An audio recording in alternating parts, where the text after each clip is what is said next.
Pour enfin se sortir de la zone rouge, les Condéennes doivent réitérer l'exploit de la semaine passée face au Mans et cette première victoire en championnat. Le match est à l'avantage des filles de Val d'Orge avec ce long ballon par-dessus la défense et cette petite balle piquée qui vient tromper Camille Nerbonne 1-0 au bout de seulement 2 minutes de jeu. La réaction immédiate des Condéennes, 8 minutes de jeu, corner d'Aurélie, tête de Manon Riba sur la transversale poussée finalement par Tiffaine Jalouin, égalisation 1 partout. Les Condéennes vont ensuite vivre un véritable cauchemar. 13e minute de jeu sur ce long dégagement de la gardienne. Détourné au milieu de terrain, un long ballon par-dessus la défense. Il n'y a pas de hors-jeu face à face avec la portière condéenne. Un plat du pied, petit filet, 2-1. Seulement 2 minutes plus tard, nouvelle offensive des filles de Val d'Orge sur le côté gauche avec un dédoublement. Puis un centre et une tête qui vient lober Camille Nerbonne. 15e minute de jeu, 3-1, le score est lourd. Piqué dans leur orgueil, la réaction est immédiate avec ce long ballon à destination de Caroline Deluca et la première intervention de la gardienne de Val d'Orge. 23e minute de jeu, cette faute sur Caroline Deluca entraîne un pénalty logique, transformé par la capitaine condéenne Aurélie, 3-2. Dans l'euphorie du but, les Condéennes poussent, agressent littéralement la défense de Val d'Orge pour se procurer près d'une dizaine d'occasions de but jusqu'à la fin de la première période, comme celle-ci avec Laura de Marquand, qui rate de peu l'égalisation. Coup franc intéressant pour la patte gauche de la capitaine Aurélie, qui frappe, détourné en corner par la gardienne de Val d'Orge. Nouveau coup franc, cette fois-ci tiré par Laura Le Marquand sur la tête de Léa Quignou, détourné une nouvelle fois par la gardienne de Val d'Orge, très sollicitée en cette fin de période. Les Condéennes pressent et cherchent des solutions, comme ici Couillard vers Deluca, mais bonne anticipation de la gardienne de Val d'Orge. Nouvelle tentative ici avec Virginie Couillard et un exploit individuel qui vient éliminer la défense et ajuster une frappe captée une nouvelle fois par la gardienne, très bonne gardienne de Val d'Orge. On arrive donc à la 38e minute de jeu, les Condéennes toujours menées 3-2.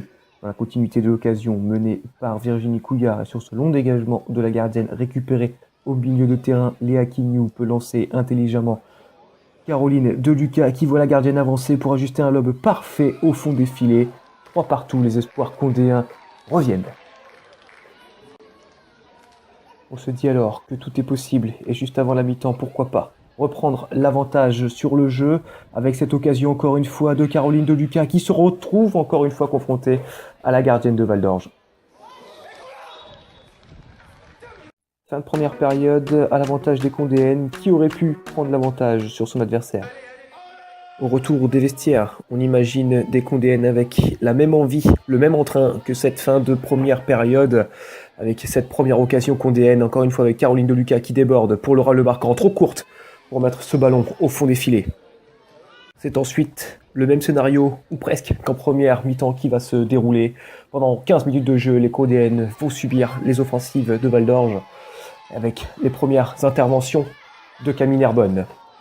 Sur cette touche, les banlieusardes vont se procurer une nouvelle occasion avec cette passe magnifique dans le dos de la défense condéenne. Et une nouvelle fois, les banlieusardes se heurtent à Camille Nerbonne. Bien entré dans cette seconde période. La défense condéenne plie mais ne rompt pas jusqu'à la 53e minute et cette nouvelle offensive, cette fois-ci décisive. Camille Nerbonne impuissante, 4-3. Seulement 10 minutes de jeu, les Parisiennes se sont procurées plus d'occasions qu'en première période avec cette nouvelle offensive. Et ce face-à-face face à Camille Nerbonne qui cette fois-ci détourne du pied, encore une fois décisif, laissant ainsi les Condéennes dans la course. Arrivé à l'heure de jeu, on assiste à un copier-coller quasiment parfait du deuxième but encaissé par les Condéennes en première mi-temps. Long dégagement de la gardienne, à destination du milieu de terrain. Une balle par-dessus la défense dans la course. L'attaquant de Val d'Orge, cette très bonne passe pour sa coéquipière qui vient loger une frappe en pleine lucarne. 5-3. Et les Condéennes, menées par Alexandre Leduc, se sont forgées un caractère d'acier et au lieu de baisser la tête, elles ont remonté les manches en se créant de nouvelles occasions comme ici, une nouvelle fois avec Virginie Couillard excentrée côté gauche. Nouvelle frappe, intervention de la gardienne de Val d'Orge. Maintenant l'heure des changements, avec notamment l'entrée de Laura Pichonnier à la pointe de l'attaque condéenne qui vient intercepter ce ballon pour se retrouver en face à face avec la gardienne. Puis une récupération de Caroline Deluca qui va pouvoir sortir côté droit, s'excentrer pour Laura Pichonnier en 2 temps pour pousser ce ballon au fond des filets. 5-4. Le match est relancé.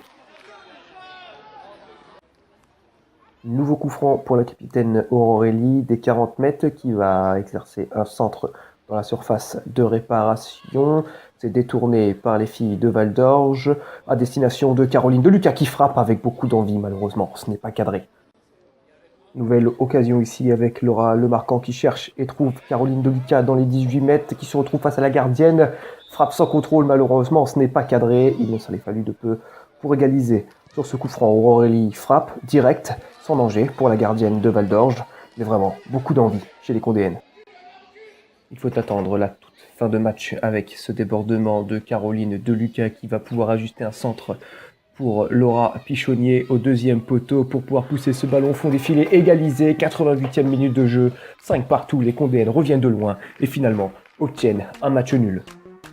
5 partout, donc on se quitte avec un score de parité.